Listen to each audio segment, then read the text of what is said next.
좀 부모님이 집이 좀 어려워가지고 부모님께서 이제 생활비 같은 게 좀 감당이 안 되셔서 20대 초반에 이제 제가 보증을 서드리게 됐습니다.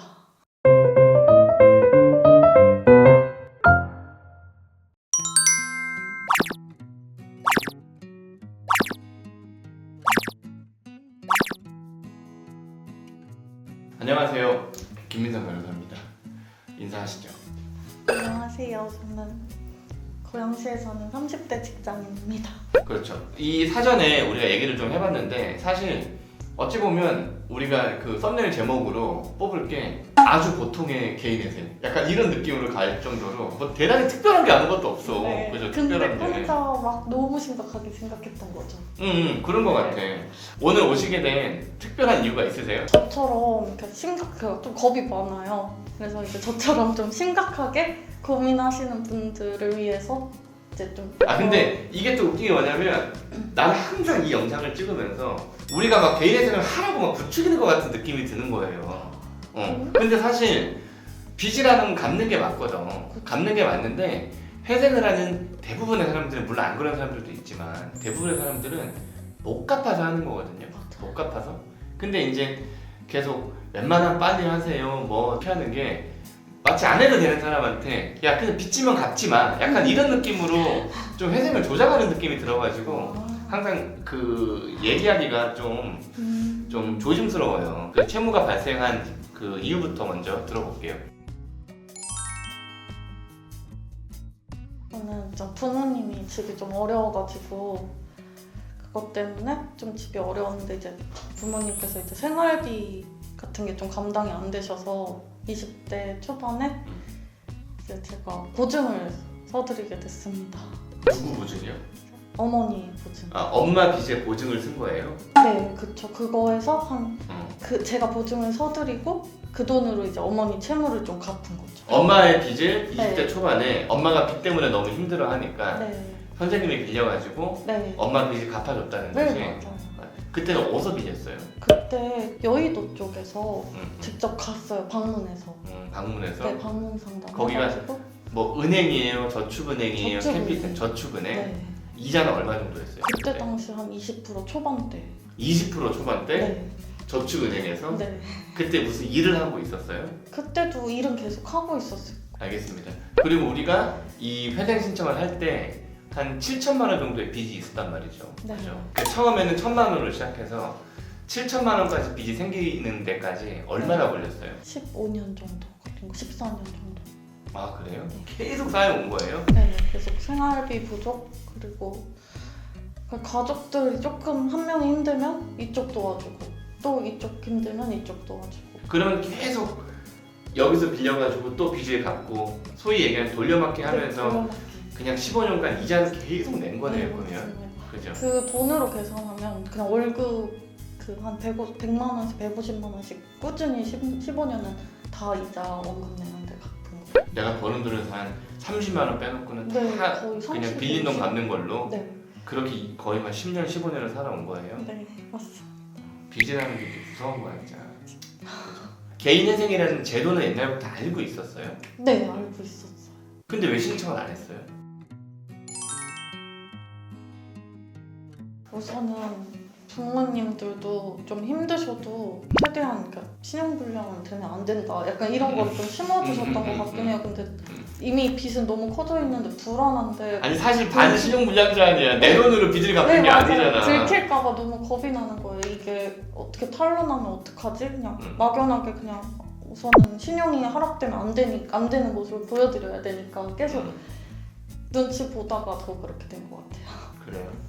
우리 공명의 네. 회생을 맡기게 된 계기는 뭐예요? 우리 직원한테 전화를 했어요? 아니면은 어떤 우리 그 홈페이지 같은데 문자를 남겨가지고 문자가 남겼어요. 홈페이지에 그 연락처를 남겨가지고 그때 제가 전화를 드린 거예요? 네. 몇 시에? 그때 그렇게 뭐 늦은 시간 아니었고 한 4시인가 뭐 3시인가 그래요? 낮이었던 것 같아요. 그래요? 네. 그래서 전화 이제 받아서 1시간 정도 상담하고. 근데 1시간 동안 나는 그 이해가 안 되는 게 조금 아니 내가 개인 회생 개인회생 신청하는 분들한테 1시간 정도를 내가 낮에 할애할 수 있는 시간이 있나? 바빠 죽겠는데 지금. 저도 그래서 항상 이렇게까지 친절하게 전화해 주신다니 이게 저 오빠한테도 막 자랑했어요. 막 이거 막 이렇게 상담도 되게 잘해 주신다고. 그래서 제가 무슨 말을 하던가요? 우선은 이렇게 빚을 지게 된 거는 무조건 잘못한 거다라고 조금 꾸중도 많이 듣고요. 아 그래요? 네. 그래서 전화로도 좀 이거 100% 잘못한 건 맞지만 이런 제도가 있으니까 한번 이렇게 좋게 되게 말씀해 주셨는데 그때 이제 좀 이렇게까지 도와주시니까 막 용기가 생기는 거예요. 이거 진짜 막 신용불량자 그런 타이틀이 아니 나를 살게 해줄 수 있는구나 약간 이런 느낌 받았어요. 정말 숨을 좀 쉴 수 있을 것 같은? 그래서 이렇게 용기 내야겠다 그때. 그리고 한 3-4개월 고민하고 그러니까 근데 그 용기를 그때마저도 그때 용기를 내야 되겠다 하면은 바로 그냥 변호사님 오케이 그럼 바로 그냥 네. 서류 보내고 우리 바로 시작합시다 이래야 되는데 또 3-4개월을 기다린 이유는 뭐예요? 또 그 신용불량자가 되면 안 된다는 또 어떤 그게 왔다 갔다 하긴 했던 것 같아요. 마지막까지 해볼 수 있는 데까지는 해보자. 그래서 끝까지 이제 계속 빚을 갚았어요. 그때까지도 3-4개월 동안. 근데 그게 의미가 없는 거잖아 사실. 사실 의미는 없었는데 그 이자 연체하는 거 한 번도 15년간 연체 한 번 해본 적 없다가 처음 연체를 하려고 하니까 너무 두려운 거예요. 그랬던 것 같아요. 근데 그때는 그 대출이 나왔어요? 아니면 대출이요? 가족들 빚을 또 끌어가지고 또 갚은 거예요? 아니요. 그때 당시에 이제 일 좀 하면서 음. 그 나오는 월급으로 계속 충당하면서 또 50만 원으로 생활하고. 그러면 일단 우리가 한 4월달쯤 신청을 했는데 지금 다니는 직장 그 전에 다니는 직장 지금까지 계속 다니고 있으신 거죠? 네. 지금 그죠? 계속 그 직장 언제 취업을 했어요?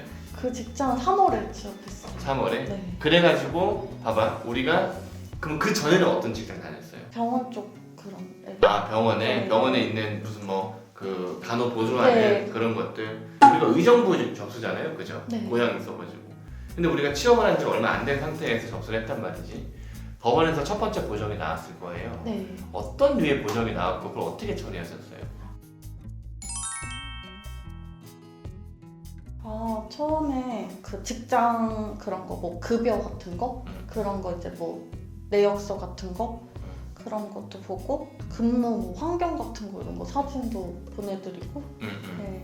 그 내가 일하는데 뭐 사진도 네. 찍어서 네, 보내주고. 사진 찍어서 일하는 모습 같은 것도 찍어서 음. 보내드리고 그런 거 있었던 것 같아요. 우리 그 보정은 몇 번 정도 했어요? 보장 2번. 2번? 2번이면 되게 평범한 거고. 네. 그러니까 아까 처음에 서두에 말씀드린 것처럼 되게 평범해요 사실. 왜 나온다 그랬어요? 그냥- 여기 나오고 싶었어요? 그게 아니고 어. 그러니까 제가 저처럼 겁이 많은 사람이 의외로 많지 않을까라는 생각을 했어요. 왜냐면 저처럼 이렇게 혼자 집에서 이렇게 고민하면서 유튜브 보면서 하고 싶다 안 하고 싶다 약간 이렇게 고민하는 분들이 의외로 많을 것 같더라고요. 근데 정말 하기 전과 하기 후에 그 지금 생활이 너무 달라져가지고 그 그거를 대표적으로 좀 알려주세요. 오케이. 그러면 우리가 회생을 하기 전에 사실 선생 같은 경우는 너무 빚 갚는다고 고생을 많이 한 케이스예요 솔직히. 그래도 숨을 쉴 수 있겠구나 이런 느낌을 정말 많이 받았어요. 돈이라는 게 정말 무섭구나. 그러니까 마음의 여유가 생기니까 뭔가 봉사활동도 하고 싶어지고 이런 게 되게 컸던 것 같아요. 하긴 왜냐면 사실 급여가 엄청나게 많은 수준은 아닌데 우리가 옛날부터 그 돈을 뭐 100을 받으면은 뭐 한 20배고 다 갚고 돈을 200을 받으면 50배고 다 갚고 이렇게 생활을 하다가 갑자기 우리가 200을 받았는데 한 130 정도가 생기니까 어찌 보면 옛날의 삶에 비해서는 우리가 엄청나게 여유가 있어진 거야. 맞아. 그 다음에 누가 뭐 돈 갚으라고 뭐라 하지도 않고 그게 너무 딱 우리가 정해놓은 딱 날짜가 있잖아요. 네. 그 날짜에 그냥 딱 법원에다가 돈을 내고 뭐 아니 여유가 있으면 좀 더 내고 여유가 없으면 좀 덜 내고 그렇다고 뭐 누가 뭐 들렸다고 막 무슨 판사님이 전화 와가지고 너 왜 돈을 안 내냐고 뭐 이런 것도 아니고.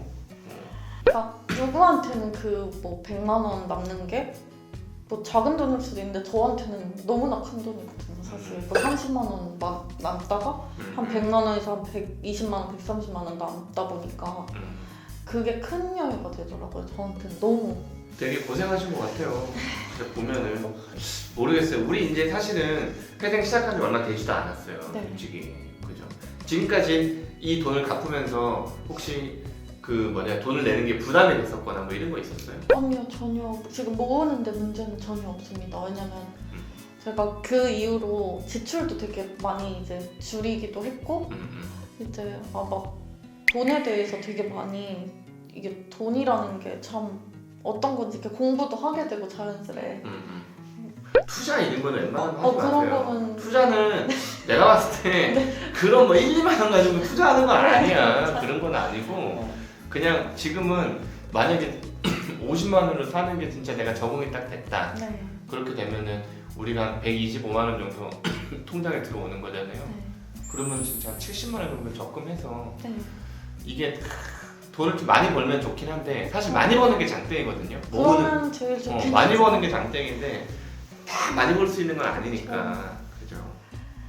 그래서 지금은 좀 여유가 생긴 것 같아요. 마음의 여유도 생기고 같이 동시에 이제 금전적으로도 좀 여유가 생긴 것 같아요. 저한테는 되게 커요 이게. 마지막으로 네. 이 영상을 보시는 분들이 많지는 않아. 이 영상을 되게 많이 봤으면 좋겠지만 그렇게 많이 보진 않습니다. 어쨌든 간에 그 영상을 보시는 분들한테 이 선배로서 한마디 해준다면 어떤 얘기를? 금전적으로 이렇게 고민하시다가 정말 이렇게 우울증이나 뭐 이런 쪽으로 올 수도 있잖아요. 그러니까 저도 오기 직전이었는데 그러지 말고 우선 상담을 먼저 받아보고 용기 내어서 결정을 했으면 좋겠어요. 왜냐면은 진짜 상담 받기 전이랑 후도 다르지만 이 개인회생 전후도 삶이 많이 다르기 때문에 정말로 이렇게 고민하지 않고 받아보셨으면 좋겠어요.